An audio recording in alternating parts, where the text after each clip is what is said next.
know me. Know how I earn a living. This shark, swallow you whole. I value my neck a lot more than $3,000, Chief. Find him for $3, but I'll catch him and kill him for $10. $10,000 for me by myself. For that you get the head, the tail, the whole damn thing.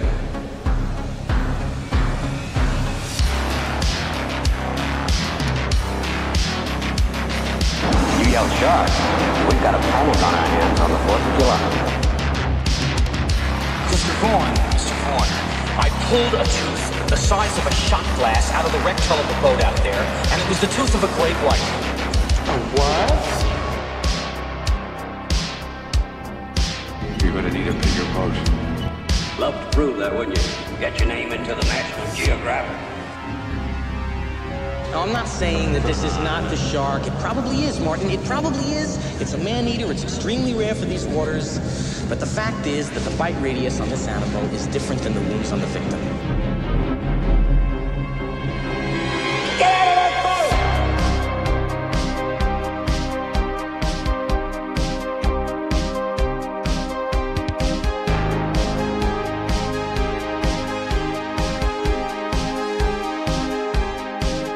Well, this is not a boat accident. There wasn't any propeller. There wasn't any coral reef. And it wasn't Jack the Ripper.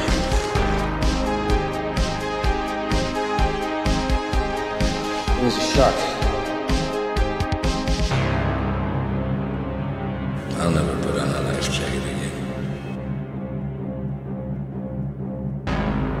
Welcome back to the Jaws Obsession, where we are here to share with you, prove to you, convince you, or remind you that Jaws is the greatest movie of all time. Thank you very much for lending your time and returning with us to dissect the greatest movie of all time, Jaws, for this episode 78. 78 episodes in, The Silent Selectmen. Yes, this is going to be the first of a 5-part Selectmen series, where each Selectman in Jaws that are in the Amity Townhall, each Selectman is going to have his own episode. We're going to dive into the man behind the character. Then we are going to look into the Jaws universe and see what details we can extract from each character and each performance. The political landscape behind Amity Island. There's much more going on than what we see in the 12 Days of Jaws that we see in the movie Jaws. And so these 5 Selectmen and how they react to the events of Jaws can provide some necessary details that we have in establishing a larger Jaws universe.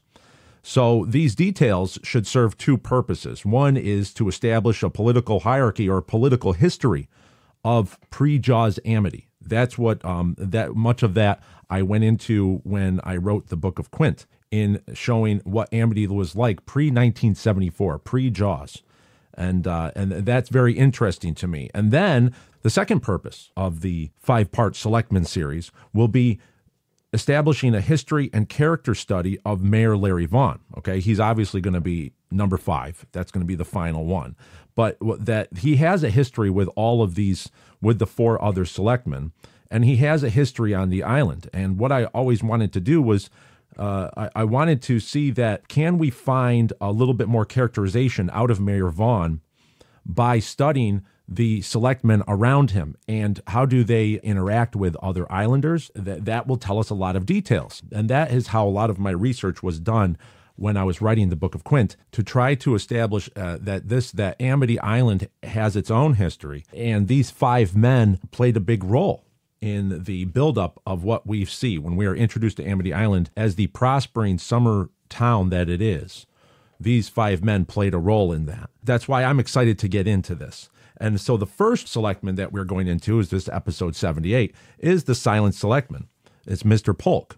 Mr. Polk, who was this silent but powerful Selectman at the center of the table. He's centrally placed in the table. There's 5 spots on the desk, at the Selectman, at the head desk.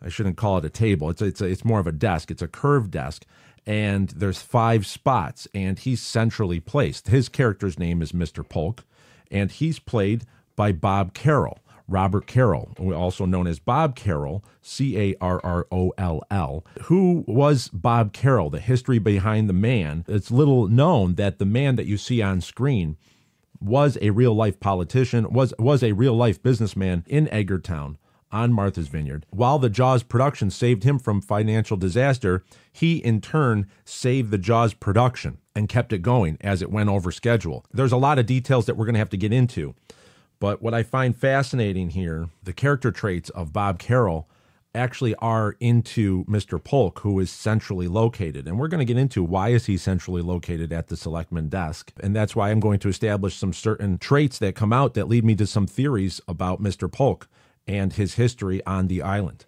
So that's all going to be here on this episode 78. We have some announcements. You can locate us here at jawsob.com. Email the show, jawsob2025@gmail.com. The show notes and articles that I will be referencing will be at the Telegram channel at jawsob over on our show notes. You'll see those links in the description of this broadcast on whatever platform you're listening on at this time. One announcement is next week I will be taking the Book of Quint on the road to West Virginia, Wheeling, West Virginia, Tuesday, June 18th, 12 o'clock noon. I will be at the Ohio County Public Library at the Lunch with Books event. Sean, the organizer of that event, has invited me down there, and I will be going down to meet Jaws fans, the dedicated Jaws fans in that area. I'm excited to meet, and we're going to have a Q&A about the Book of Quint and Jaws in general. We're also going to have a book signing, and that's going to be live streamed on Facebook. So you can find the link for that live stream in the description of this episode as well. Very exciting, very exciting. I can't wait. So that's going to be on Tuesday, June 18th, 12 o'clock noon, 5 p.m. UK time if you are in England and you want to tune in. The next one is a special appearance, is a special time, is that I was invited by Mike Currid, who runs the Edgartown Tour Company over on Martha's Vineyard and the Jaws tour over there. He is organizing an Amity Week 2024 to commemorate the 50th anniversary of the making of Jaws, June 27th to June 30th in Edgartown on Martha's Vineyard. And I will be on island on the 29th and 30th, the 29th and 30th of June at the end of this month.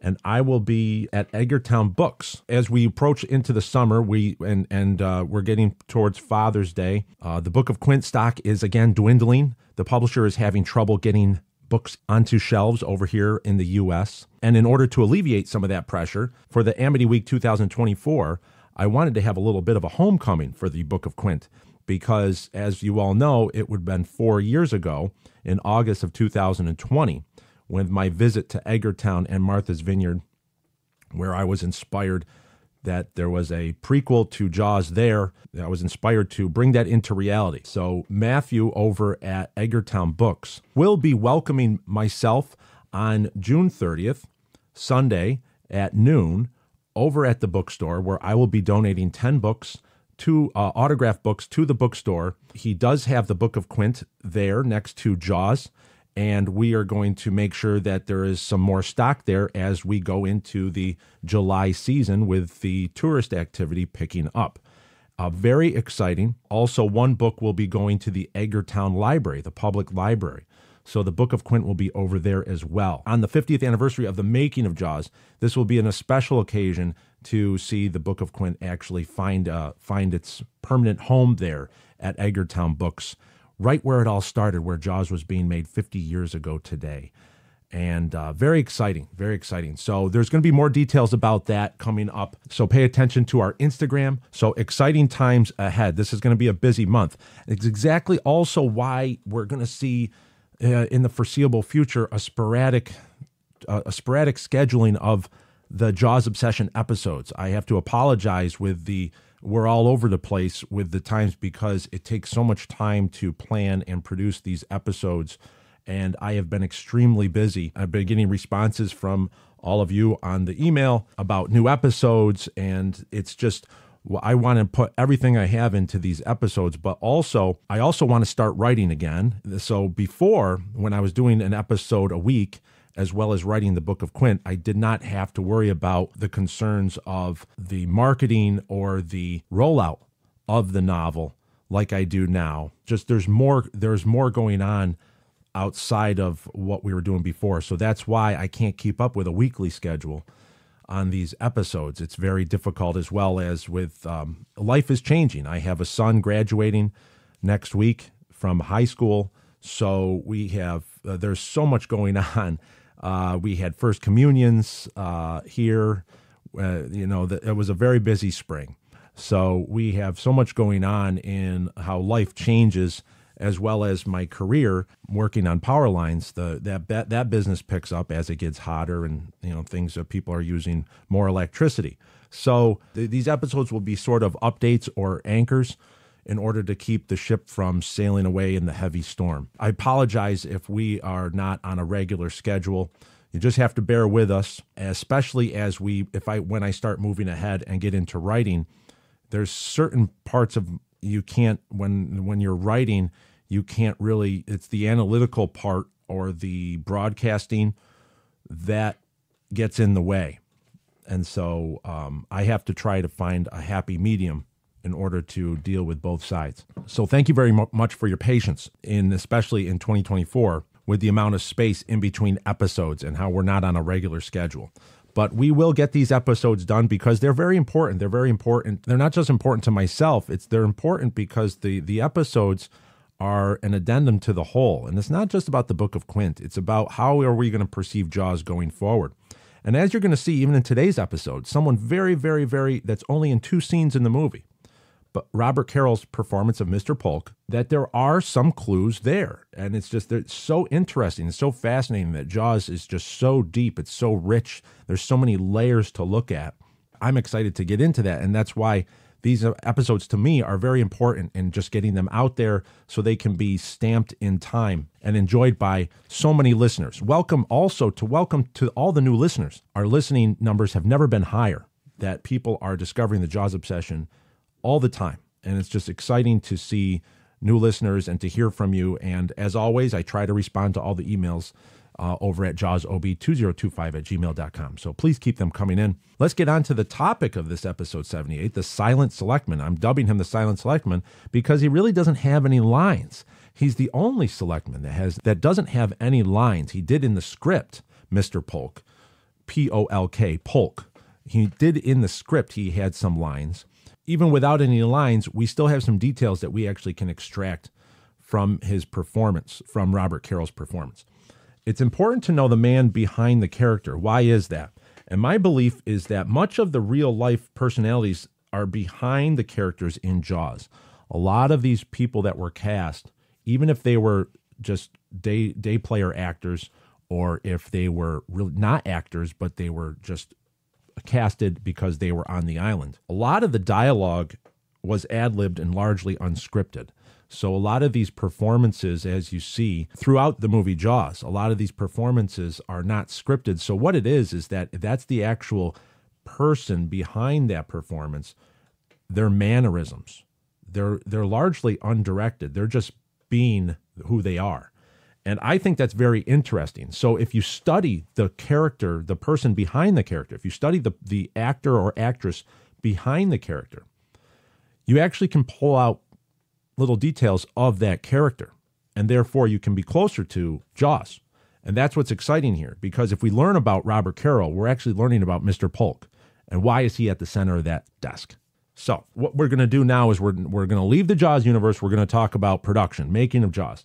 Who was Robert Carroll? Allow me to start with the Martha Vineyard Times over at mvtimes.com. I have an article here by Nelson Sigelman, published on March 31st, 2015.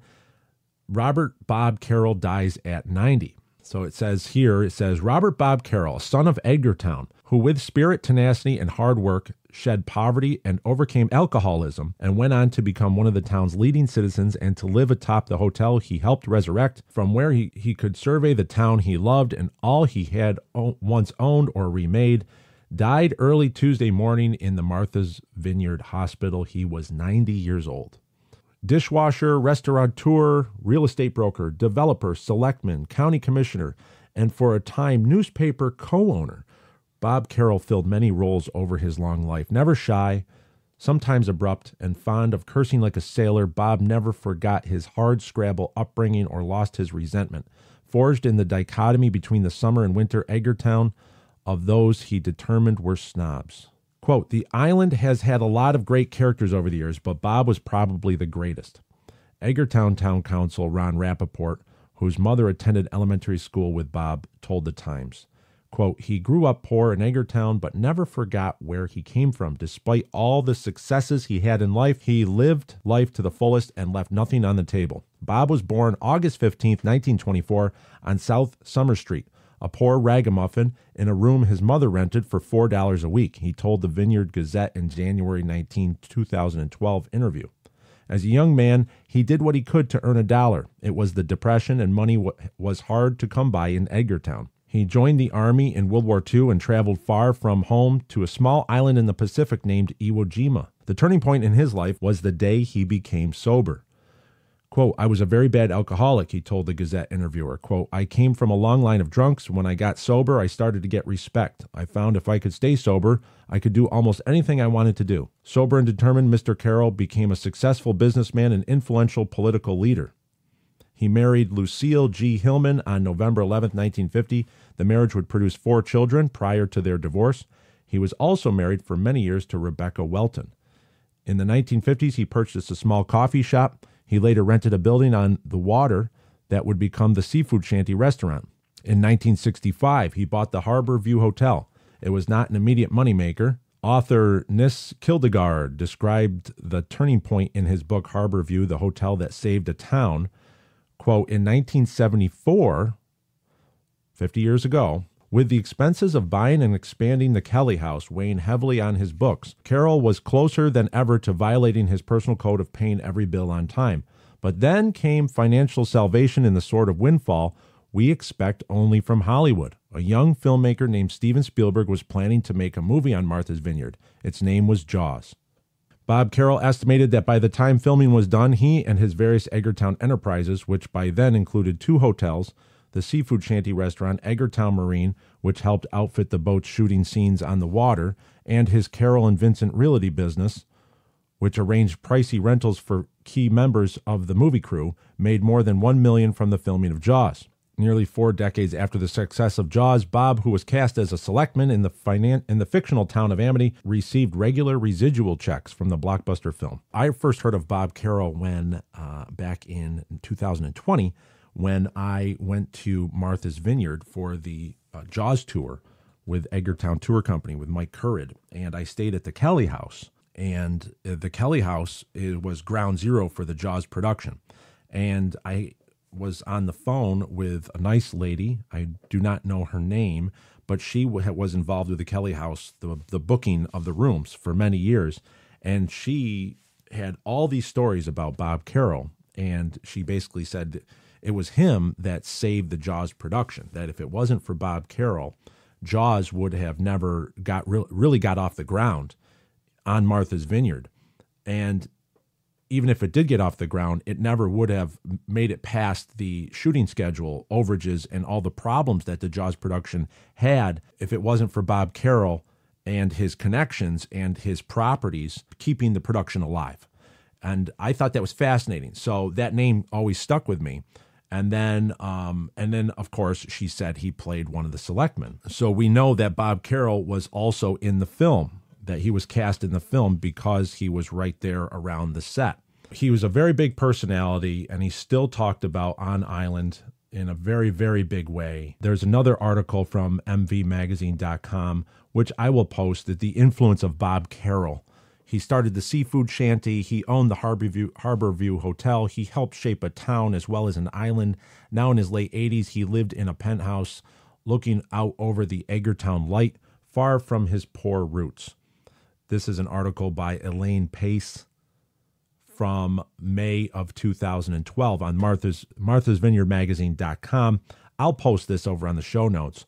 Very, very nice article. One of the details that she gets into as we move towards the Jaws production coming in 1974, she says in 1974, he got wind of Steven Spielberg's Jaws project. He got a call asking for 50 rooms at the Kelly House. Done, he replied, but I need a deposit of $25,000. He got it. By the time Jaws was finished, Bob and various Edgartown businesses had netted more than $1 million. Bob played the role of a councilman in the movie. You'll see him in the scene where the fisherman Quint scratches the blackboard during a meeting. To this day, he still receives royalties for that performance. So the Kelly House actually is a hotel. It's a hotel, and it's right near the Chappaquiddick Ferry, the iconic ferry scene where the mayor confronts Chief Brody. That you can see, I could see that ferry is still running, and I could see that from my hotel room on the upper floor, far corner. From the hotel room, I could see that ferry, and that's how close this hotel was. It was right in the center of Edgartown, and that's where a lot of the casting was done. There were a lot of Roy Scheider stayed there.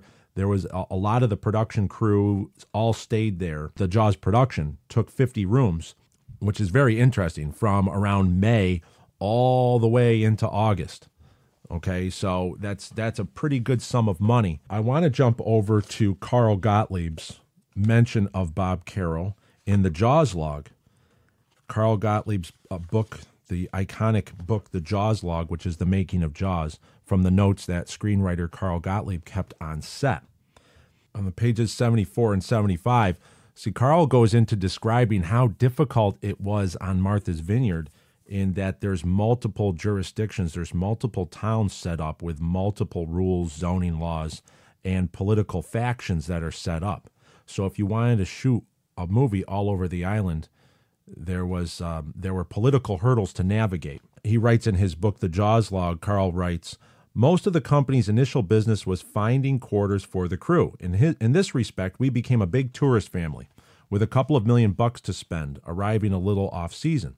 The unit manager made a deal with a local businessman who happened to own a couple of hotels, one of which was open year-round with a dining room. A logical choice, right? Well, what we didn't know is that the businessman, Bob Carroll, is a self-made poor boy who came from working fishing boats and drinking pretty good up to a position of prominence that included a seat on the local board of selectmen. He owned the hotel, the bars, a local moving company, the cigarette machine franchise, the Lord knows what else. He had probably stepped on a few toes getting to where he was, and some of his fellow selectmen didn't care for Bob getting all of that good fortune, so they set about making it hard for us, which is one reason why the zoning hassle developed, and why more hassles were to plague us in the future. Carl continues on, and Edgartown was only one of several townships on the island. There was Oak Bluffs, and Chilmark, and Tisbury, and West Tisbury, each with its factional disputes and family feuds going back to the days of Sale. There was the traditional separation of islanders into Up Islanders and Down Islanders. Edgartown was Down Island, and the isolationists over on Chappaquiddick, the same place where Teddy Kennedy and Mary Jo Kopechne went into the water. So when you stop and take a look at it, Martha's Vineyard is like a New England house, complicated, tight, too many small rooms, hard to heat, difficult to know, and filled with prim family, uncles and aunts wary of each other's intent and suspicious of each other's loyalties. Into this Baroque superstructure, the Jaws Company came like a boisterous 300-pound child, tromping on the rugs, playing with the antiques, and dripping $100 bills from its diapers. So Carl recounts that Bob Carroll was just connected everywhere around Edgartown, and he had all these different businesses.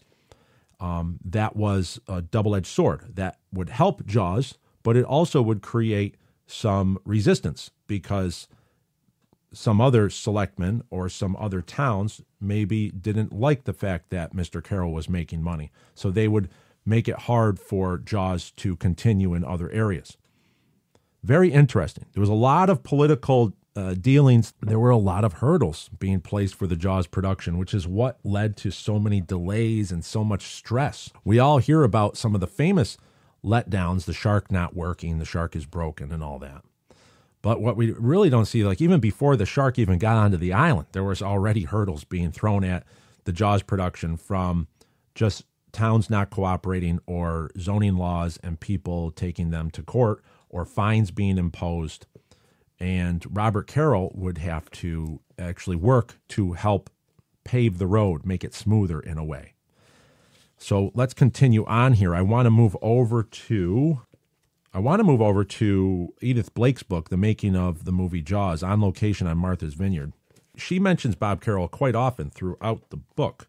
I'm going to read some of the passages here. So over on page 2, she says, Robert Carroll in Edgartown had finally finished building a slobber-gorgeous addition to an old inn, the Kelly House.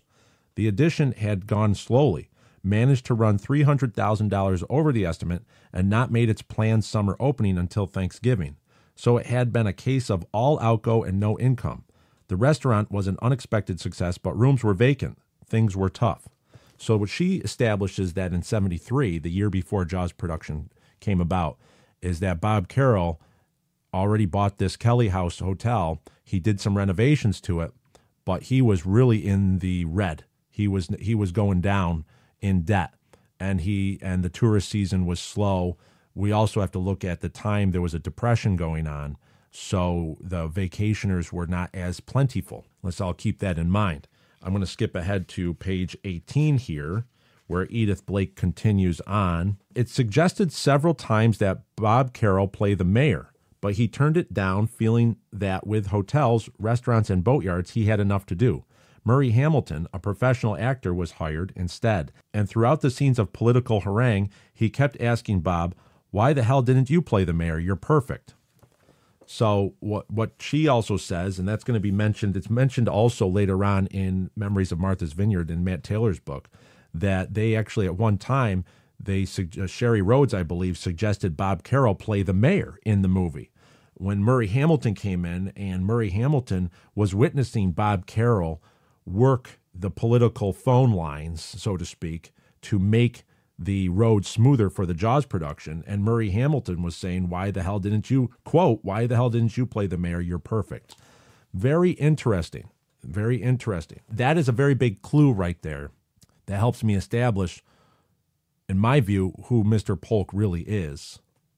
When we go into the Jaws universe. We'll talk about that a little later. Just keep that in mind. He was suggested to play the mayor. Page 72, where Bob Carroll saved the Orca. Yeah, so this is fascinating. That a lot of people don't understand that Bob Carroll actually saved the Orca before production even started.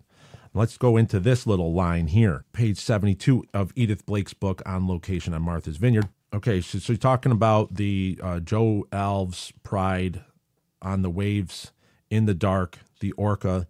It seems that when the Orca had lost her rudder the previous day, the restraining cables had not been replaced, and while in reverse, the rudder had slammed into the propeller.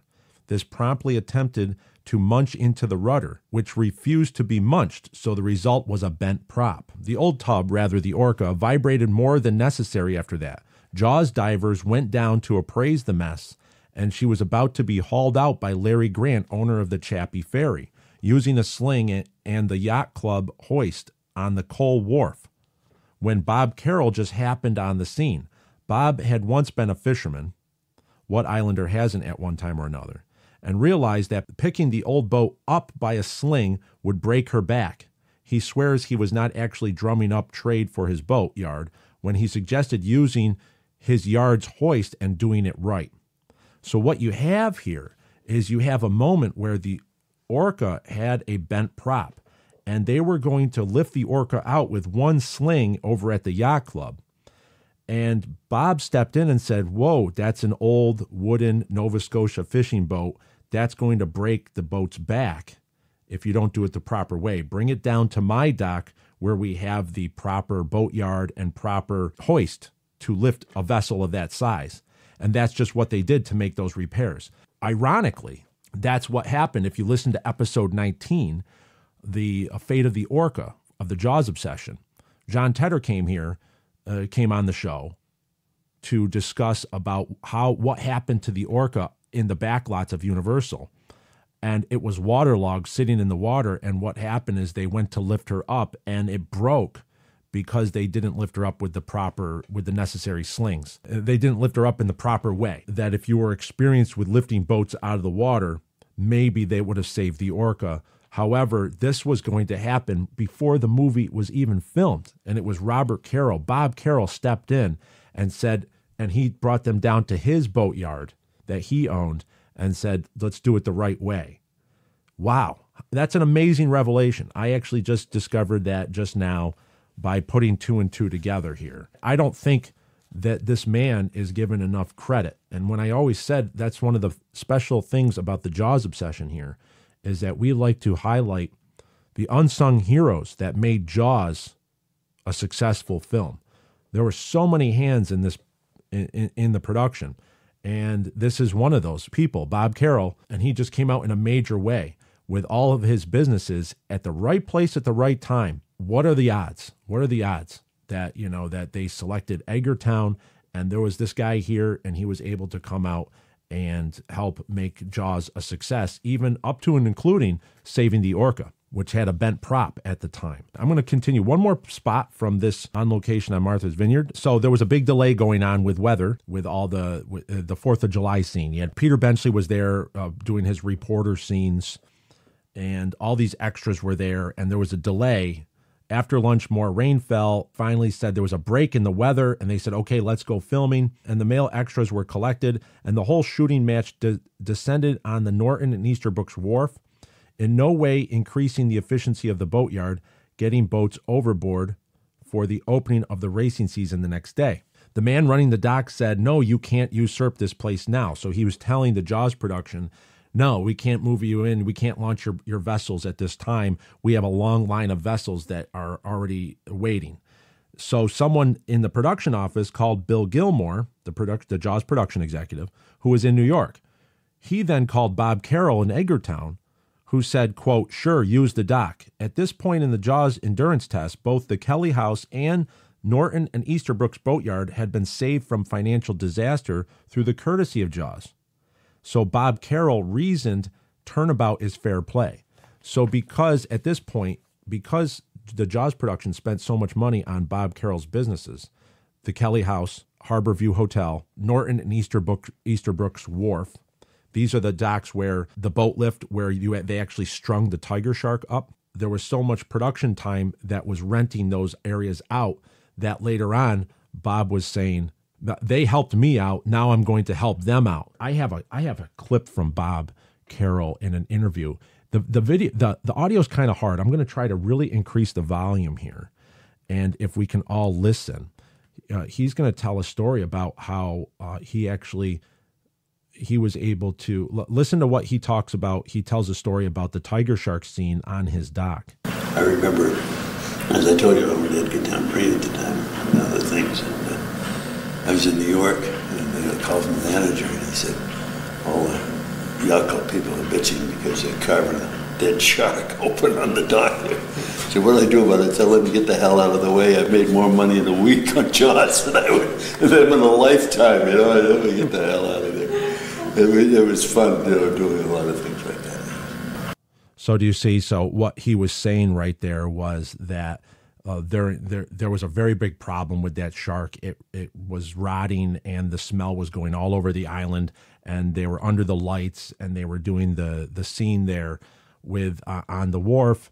And he was getting calls about people complaining, and he just said, we're not shutting anything down. He basically put the protective blanket over them and said, I've made more money on Jaws in a week than I would in a lifetime. So the more I learn about Bob Carroll, the more I see how important he was to the production. It saved him from financial disaster by renting his hotels out when he really needed all those rooms booked and the financial income.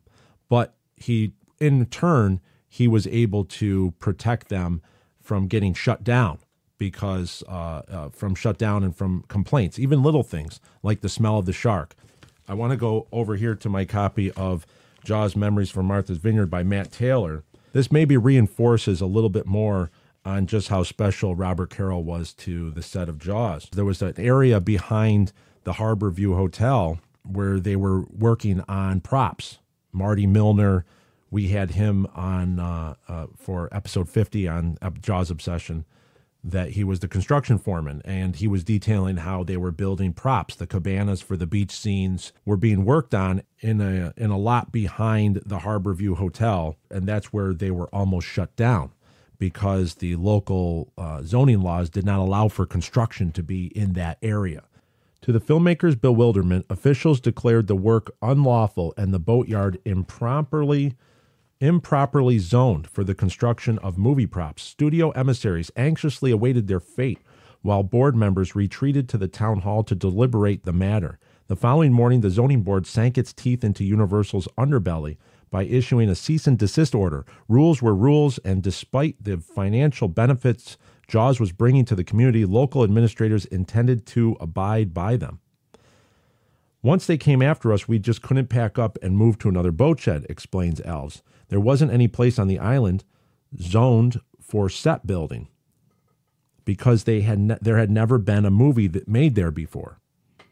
Sometime around April 15th, 1974, just 2 weeks before the scheduled start of principal photography, Edgartown Selectmen regretfully informed studio representatives that they intended to file a Superior Court injunction that would force the production to halt preparations for filming until it obtained the proper permits.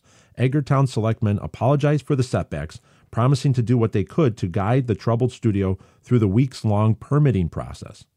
The Vineyard Gazette reported that at a specially arranged meeting with Edgartown Selectmen, Jaws production manager Jim Fargo announced, quote, "If I have to wait 3 weeks, I might as well just pack up and go home."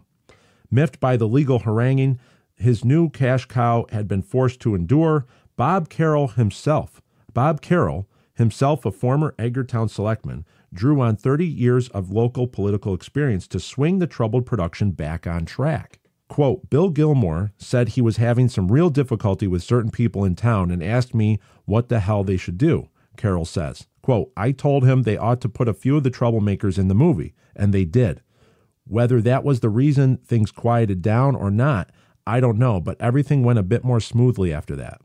The more widely disclosed resolution of the fiasco was that, in the words of the Vineyard Gazette, quote, "With sympathy to the studio's predicament, the legal underbrush had been hacked away, and rather than seek in Superior Court an injunction to stop preparations for shooting on location, Selectmen chose to proceed against the zoning code violation in district court instead. In the meantime, while the necessary permits were sought, the studio would be allowed to continue its work at the boatyard for a diminutive fine of $50 per day of non-conforming use. Quote, "Bob Carroll really helped us through a lot of those initial political maneuvers," Gilmore says. "In many ways, he was sort of a private advisor to me and invaluable in helping to figure out who the potential difficult people were and how to deal with the various factions of the community. While indeed helpful to the transient filmmakers in their day-to-day down island dealings, Carroll's clout reached only as far as the Edgartown border. Up island at Menemsha, there was no such intermediary to assist, and the battle to construct Quint's shack raged on." So look at what happened is Bob Carroll stepped in and was guiding Bill Gilmore, the production executive of Jaws, to how to pacify some of these selectmen in order to get the necessary permits to keep going, because they were getting fined, and there was a very possibility that even before Jaws started filming, it was going to be shut down. Amazing, amazing. Think of the stress. Think of the amount of stress that was going on, all that work going on, the Orca being built, and all these things going on. Joe Alves probably could fill in more details here. And you need someone. You always need someone to come in and just give themselves over and all their influence in order to see something happen. And that person at that time, cited by Bill Gilmore, was Robert Carroll, who then was also placed in the movie as Mr. Polk. Bob Carroll's quoted here on page 25 in Memories from Martha's Vineyard. He says, "I never knew if she was kidding or not, but Sherry Rhodes said I'd be perfect for the role of the mayor. I probably would have been too. I knew everybody in town and how to get stuff done." So Sherry Rhodes was the casting director. She was on the side of actually putting him as the mayor. So Bob Carroll would end up living all the way to 2015, but what a major influence he was in Edgartown. It so happened that Jaws had him as a great supporter of the production. We all know that in the Kelly house, that's where a lot of the crew stayed. He rented all those rooms were rented out in the Kelly house, which he owned. But he also owned the Harborview Hotel, and that is where Verna Fields had an editing suite up there. So there were rooms in the Harborview Hotel where Lorraine Gary and a lot of the producers would stay there. But that's where Jaws was actually being made. I mean, because it was Verna Fields who won the Oscar for editing. And that's where it was actually being created, was the strips of film were being edited, those dailies were being edited, and that's where she would have her meetings with Steven Spielberg and say, we need to get this pickup shot or this didn't work because you're missing this. So those two locations, Harborview Hotel and the Kelly House, owned by Robert Carroll, huge, ground zero for making the greatest movie of all time, Jaws. Okay, so that's Robert Carroll. So now we know the man behind the role, the man behind Mr. Polk. So now we're going to go into the Jaws universe, and we're going to look at Mr. Polk, who centrally located at the Selectman table. He's only in 2 scenes in the movie Jaws.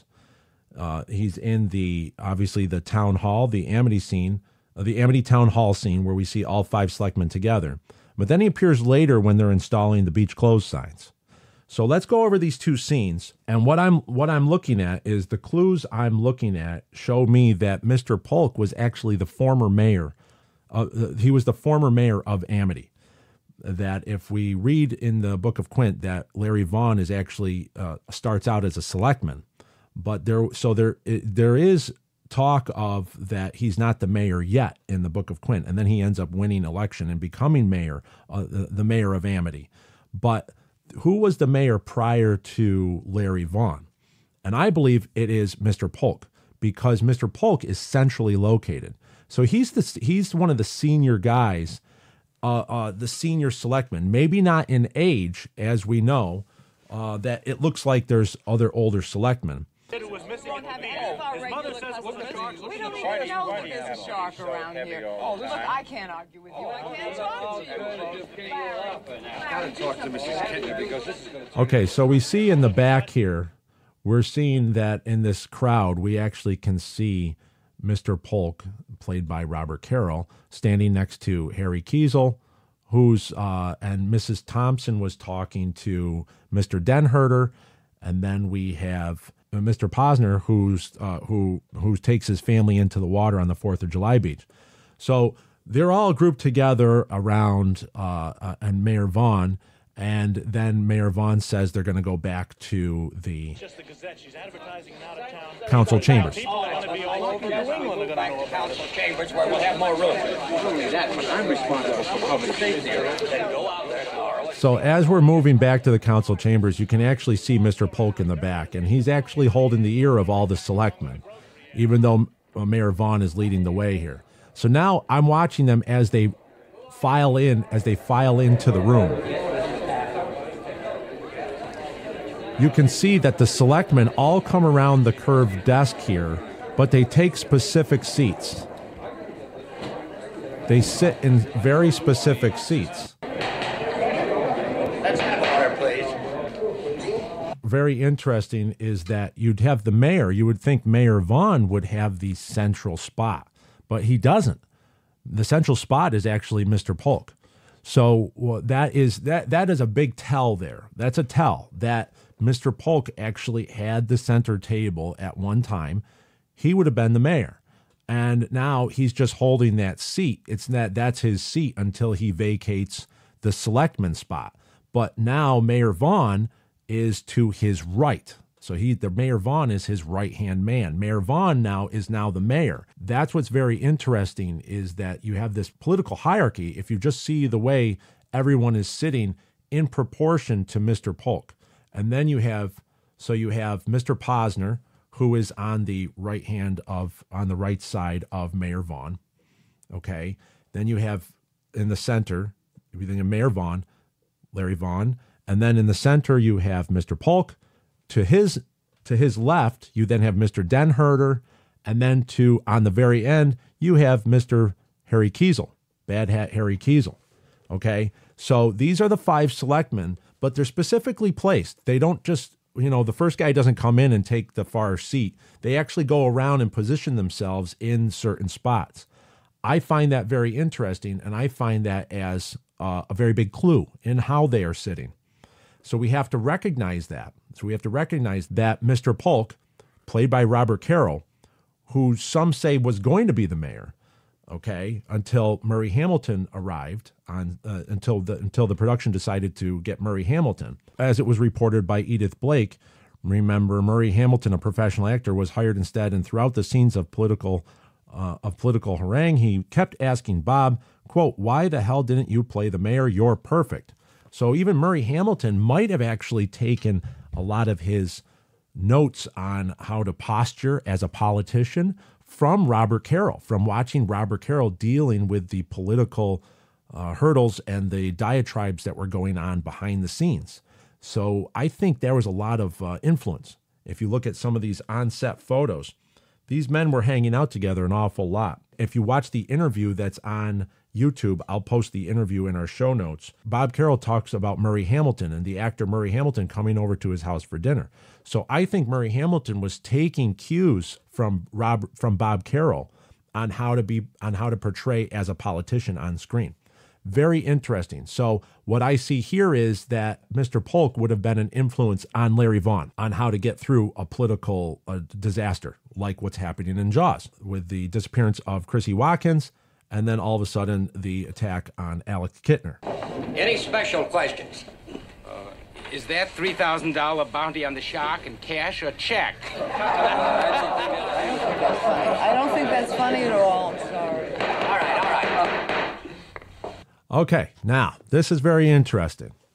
We look at the expressions. The ones that laughed the most to that joke would have been obviously Denherter, who said that, but also Mr. Polk. He still has a smile on his face as Mayor Vaughn's gaveling the crowd down. So you have a smirk on Harry Kiesel, but the ones that were laughing, they're most comfortable in this position are obviously Denherter and Mr. Polk. It's very interesting reactions because you have to look at, they're not particularly concerned that they think that this can be just glazed over, that this can be politically sidestepped, and that Larry Vaughn's just got his hands full, but he knows what to do. But they're also not worried about even if something bad does happen. It looks like Mr. Polk is comfortable in this position with laughing of that joke. Where the people that are not comfortable, i.e. like Mr. Posner on the end, doesn't really laugh that much. And obviously Mayor Vaughn's got his game face on. He's got his poker face on. But I think Larry Vaughn wanted to laugh as well. Very interesting if you watch their reactions. But watch Mr. Polk sits back center table in that former mayor position. He's showing that he is a senior politician in the room. That's what I'm seeing. I'm seeing him as a senior politician. That's private business between you fishermen and Mrs. Kentner. Martin, would you please? Chief Brody. So what's interesting here is, I'm going to skip ahead, is when she says, "Are you going to close the beaches?" Now here is a very, very big scene, a very, very big clue. We all have to pay attention here. The shark spotters on the beach. Are you going to close the beaches? Yes, we are. We're also planning to bring in some experts from the Oceanographic Institute on the mainland. Now, if you watch what happens there, after the crowd starts murmuring, it jump cuts to the wide shot, and Mr. Polk is actually saying something in Mayor Vaughn's ear. He's whispering something, and I can't decipher what it is. Yes, we are. We're also planning to bring in some experts from the Oceanographic Institute on the mainland. Something about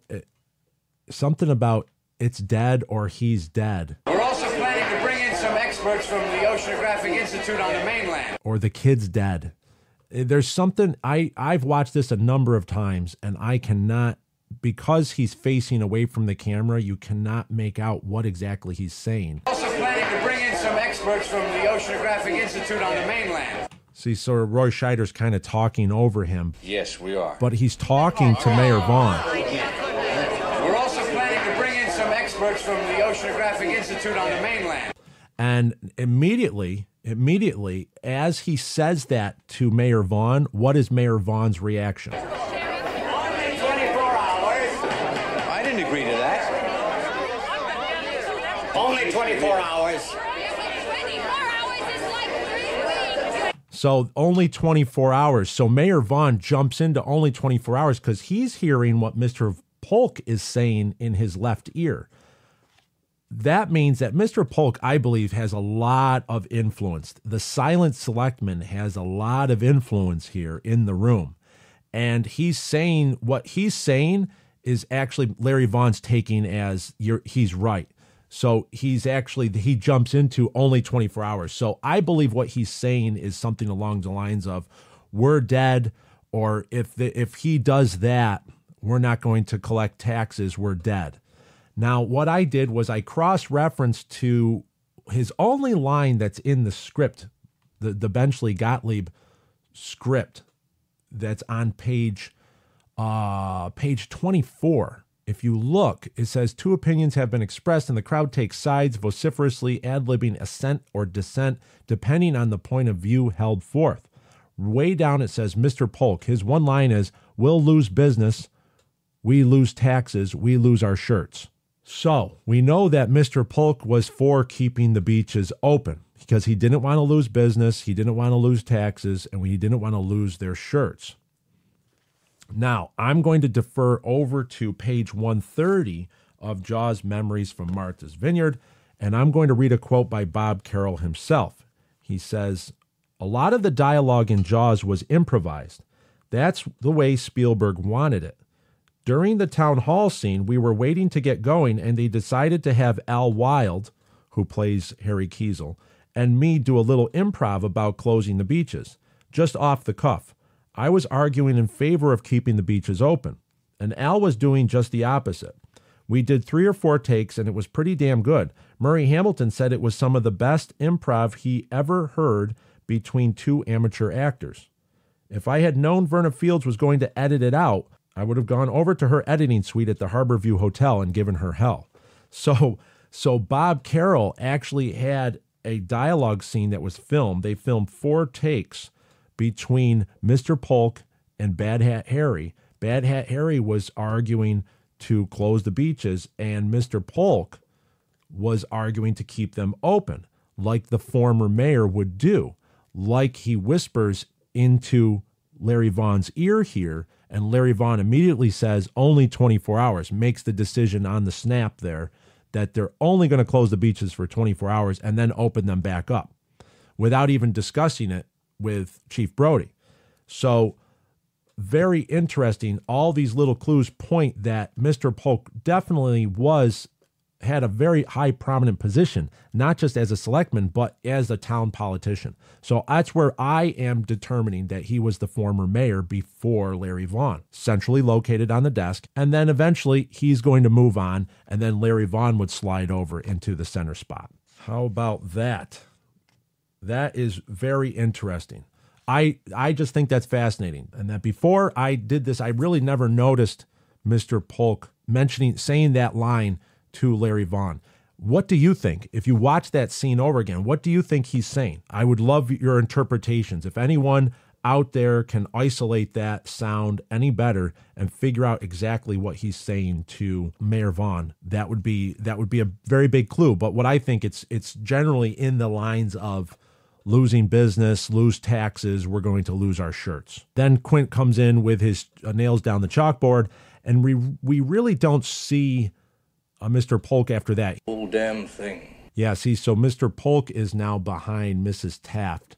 So he's blocked from our view of the reaction to Quint, which I really wish we had his reaction, but we are denied that because of the way the actors are staged in this take at 23 minutes and 30 seconds in the movie Jaws. Thank you very much, Mr. Quint. What I think is interesting is that he does stay seated.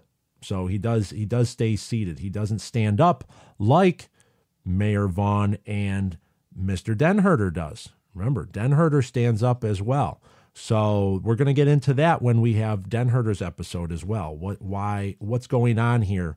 There's a lot going on behind the scenes in the Amity Townhall that we can extract from the body language on some of these actors.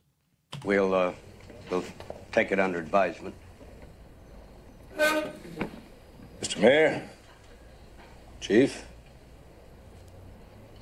ladies and gentlemen, So the next time we see Mr. Polk is right after the town hall scene. Quint and Herschel walk away. We cut to Chief Brody, and now we immediately go to the beach.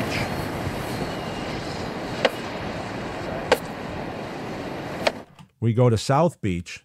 Why do we know it's South Beach? Because we have the South Beach cabanas, the dunes, and we have the waves. So that's the area where Chrissy was found. So if you look on the far right, you have to have the widescreen 2.35 to 1 aspect ratio version of Jaws. If you look to the far right of the frame, there's Mr. Polk standing there, and you'll see Mr. Denherter in the tan coat and Mr. Posner in center frame, and they're pointing as the deputies are pounding in the beach closed signs. And if you watch as Hendricks comes over to pound in the sign right in front of the camera, you see Mr. Denherter, the other selectman, come over to talk to Mr. Polk. So Mr. Polk is there almost like lording over the situation, watching to see where they're going to put these signs. So he knows that they're going to just take them down in 24 hours anyways, so they don't lose business. But that's so him being there at this scene actually shows that he has a hand in what's going on, in the politics of what's going on. Very interesting that the silent selectman, Mr. Polk, played by Bob Carroll, actually with no lines, with no specific dialogue, plays a little bit more of a silent, powerful figure than we might know unless we look at these small details. So I think it's only fitting that we have on the Jaws Obsession on this episode 78, we just have some more final words from the one interview I could find with Robert Carroll that had to deal with his time on the set of Jaws, and this how this man, his influence over the production, and how that Jaws never would have survived if it wasn't for him. Bob Carroll himself leaves us with some words of his thoughts about the memory of the production of Jaws, which was 50 years ago at this time in 1974, in the summer of 1974. It was a nice event for everybody. Sherry Rhodes, who cast it, stayed at the Kelly House. And, there were just a lot of great people. Bill Gilmore, who was the assistant producer, more than any other person, I think, was responsible for this movie being completed. And, done every week they'd have these meetings. They didn't think the shark was going to work. They put the shark together in the Harbor View, right behind the Harbor View tennis courts. Do you know where that is? It's a great big shed.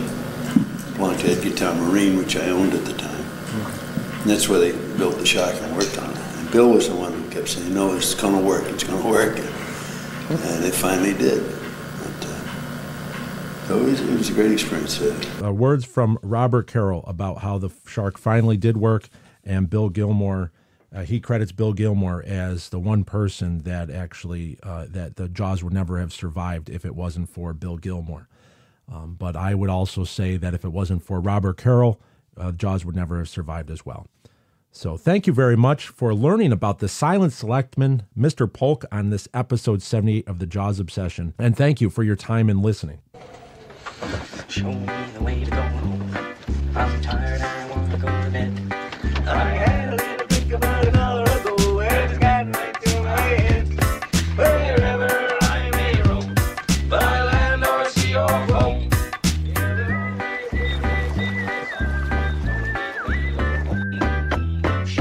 So this has been the first episode in a 5-part Selectmen series. Very exciting. I can't wait to see where this goes. This is really interesting to me. And thank you very much for listening. The movie Jaws is copyrighted property of Universal Studios. Any references and sampling from the movie Jaws in this episode is intended to fall within sections 107 of the Copyright Act. The copyrighted materials are fairly used for purposes of criticism, comment, reporting, teaching, and research. The materials used here are protected by the fair use guidelines of section 107 of the Copyright Act, all rights reserved to the copyright owners. I want to thank everybody for your time and listening, and I am going to be hitting the road one more time. I'll be seeing you in West Virginia on Tuesday, June 18th, 12 o'clock noon at the Ohio County Public Library. stay tuned. We'll have the link, the Facebook link for the live stream. That's going to be on that day as well. Also, I will be part of Amity Week 2024 over in Edgartown. That's going to be exciting as well. I will be on island in Martha's Vineyard, staying at the Harborview Hotel, June 29th and 30th. Very exciting. It'll be a homecoming for the Book of Quint. So until next episode, thank you very much for your time and listening. Farewell and adieu, and show me the way to go home. Show me the way to go home. I'm tired.